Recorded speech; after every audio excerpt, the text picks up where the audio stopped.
Hey guys, welcome back to the channel. So in today's video we're going to be changing the front and rear diff fluid in the pickup truck. So everything from now should be going fairly quickly since the whole front end is pretty much done.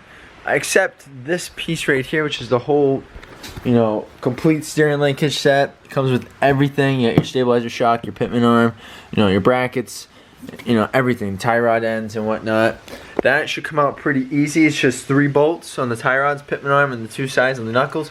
Drops out, put it right back in, nice, paint it up, mwah. Alright, so then that will be finally complete, and then a front alignment is definitely going to be needed. But for now, we're going to get started because everything's should go fairly quickly from now on. So we're coming in here, you got the front differential, aka the pumpkin. So I think I counted 14. Let's see here, 1, 2, 3, 4, 5, 6, 7, 8, 9, 10, 11, 12, 13, 14, 15. 15 bolts here on the front end, and there's probably more on the rear. But let's get started and let's get moving along because it's a little nippy this morning and don't want to be out here too much longer.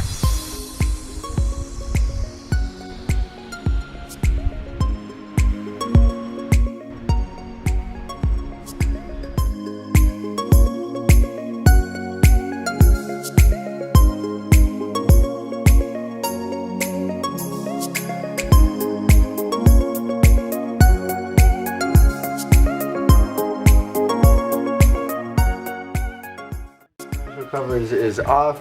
Came off fairly easy. None of the bolts were on there, and they weren't buggered or anything like that. So that was really good.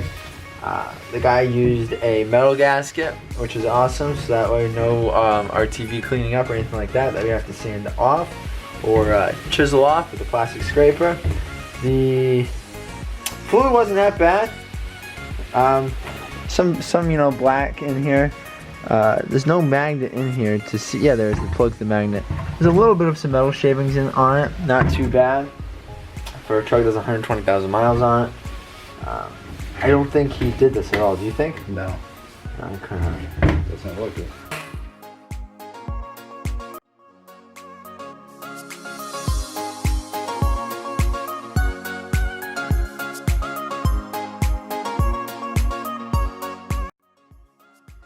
You can make your own gasket. I'm gonna make my own gasket just in case, because once it goes on, I don't want to have to come out and find out that it's leaking, because the aftermarket one shit the bed. So I'm just using the ultra black one, oil resistant. So what you're gonna want to do is you're gonna want to go in between the bolts. So that way, once you smush it against the pumpkin, it's gonna flare out, smush, and create a great seal.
Alright, now the front is done. We gotta wait for an hour for it to harden a little bit, and you re-torque all the bolts down.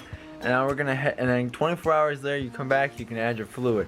So now what we're gonna do is we're gonna head to the rear end of this truck, and we're gonna drain the fluid out of that, clean it up nice, put the gasket maker on there, and right against the pumpkin surface, and do what we did to the front. Just put them in a little bit, tighten them a little bit. We'll come back an hour, we'll hit both of them, and then 24 hours later we'll fill them both up, which is tomorrow morning. And that way, then we can see if anything's leaking. I don't think anything will, because it did a good bead. It was starting to come out of the threads too of the screws, which is awesome. So that means it's going to seal that up too, so nothing's going to leak out of that. So, all right, now let's head to the back.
the next day is we cure the 24 hours. Now we're gonna go ahead, we're gonna put in our diff fluid. Every vehicle carries, requires a different weight or whatnot. If it's limited slip, differential or not, but, regardless, whatever. So you guys find that out. This is super simple and easy. Didn't take long to take it off and clean it. It's not gonna take long to put it back in. So let's hope everything was sealed up properly and let's get to it.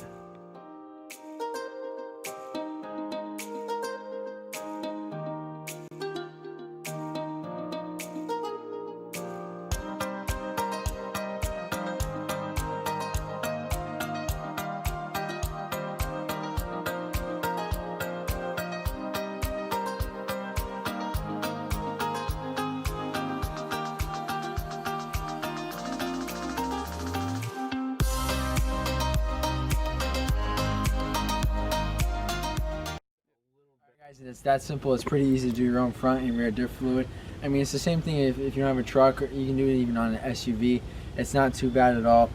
What definitely helps you out a lot is if there's not a lot of room, it's super easy to take the cover off and put it back on and fill it. Like the rear axle, there's nothing there besides the spare tire, and most vehicles, probably the older ones, don't even have a spare tire because they're rotted off or they're just not back on there. But the front, with all the suspension parts in the way, like on that XJ right there, my blue one that I have, and on this truck, there's a whole bunch of suspension parts that are in the way.